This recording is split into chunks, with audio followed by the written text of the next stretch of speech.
Assalamualaikum warahmatullahi wabarakatuh. Halo semua, perkenalkan nama saya Cici Novi Handini dari Prodi Tadris Bahasa Indonesia kelas D.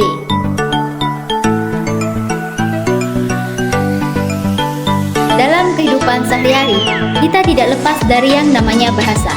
Bahasa merupakan alat komunikasi dalam berbagai aspek kehidupan. Sebenarnya apa itu bahasa? Mari kita bahas lebih lanjut. Seperti yang akan saya bahas kali ini, objek linguistik yaitu bahasa, mulai dari pengertian, fungsi, dan hakikat dari bahasa. Yang pertama, pengertian bahasa.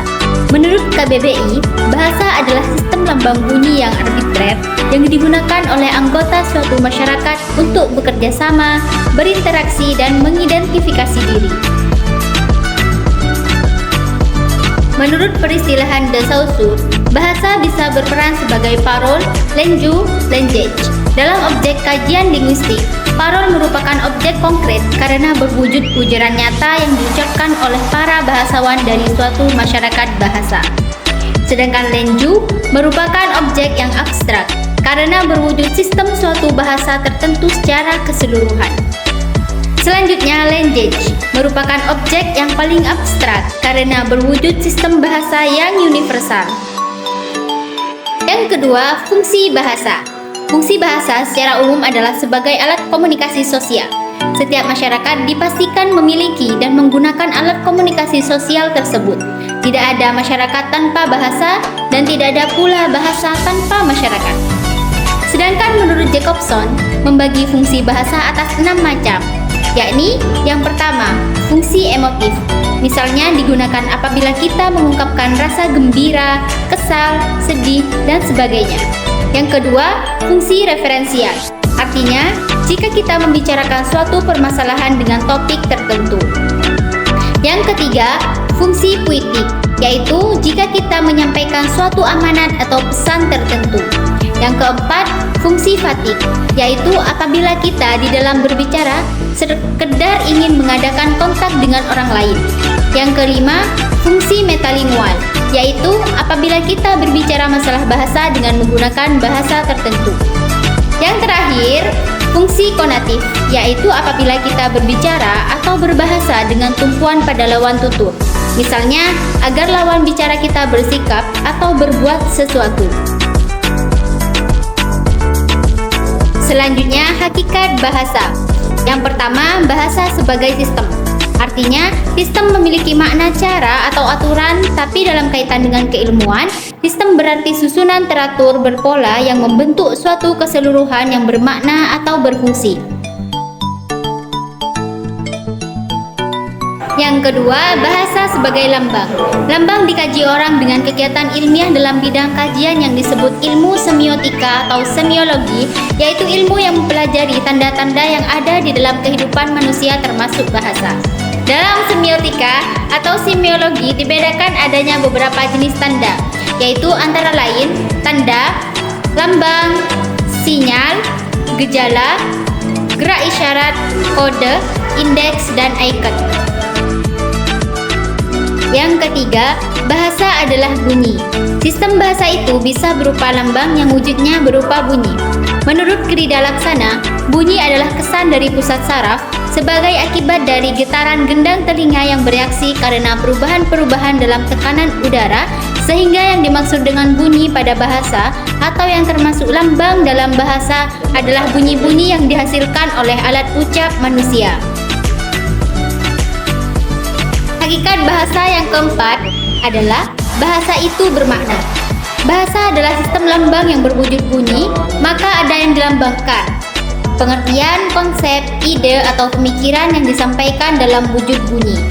Bahasa itu bermakna, maka segala ucapan yang tidak mempunyai makna, maka bukan termasuk bahasa. Lambang-lambang bahasa yang bermakna itu di dalam bahasa berupa satuan-satuan bahasa yang berwujud morfem, kata, frase, klausa, kalimat, dan wacana. Yang kelima, bahasa itu bersifat arbitrer. Kata arbitrer bisa diartikan sewenang-wenang, berubah-ubah, tidak tetap, mana suka.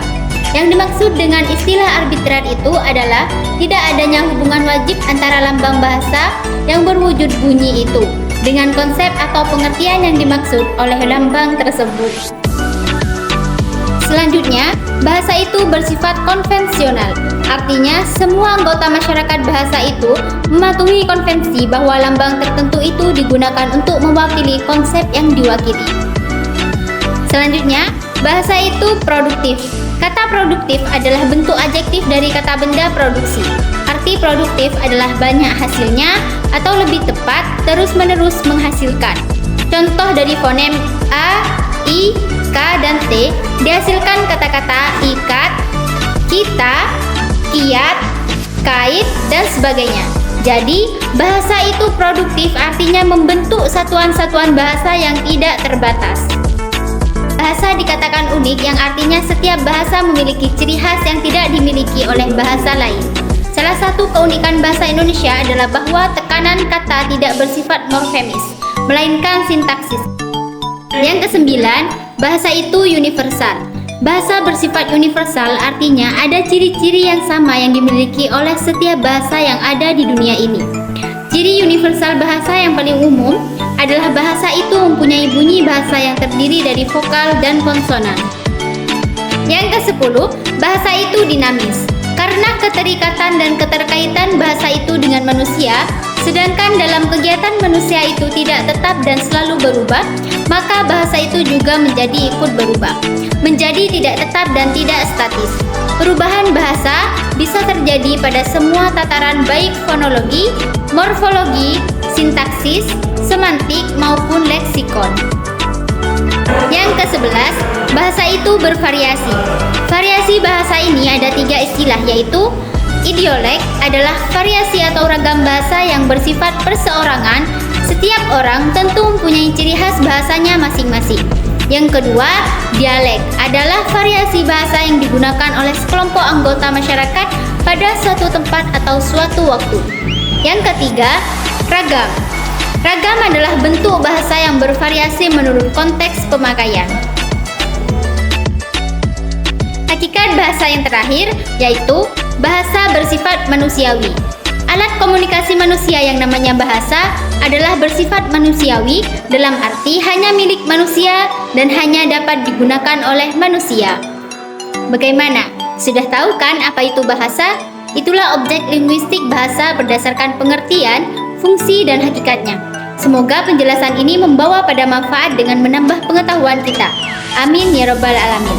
Sekian dari saya, kurang lebihnya mohon maaf. Wassalamualaikum warahmatullahi wabarakatuh.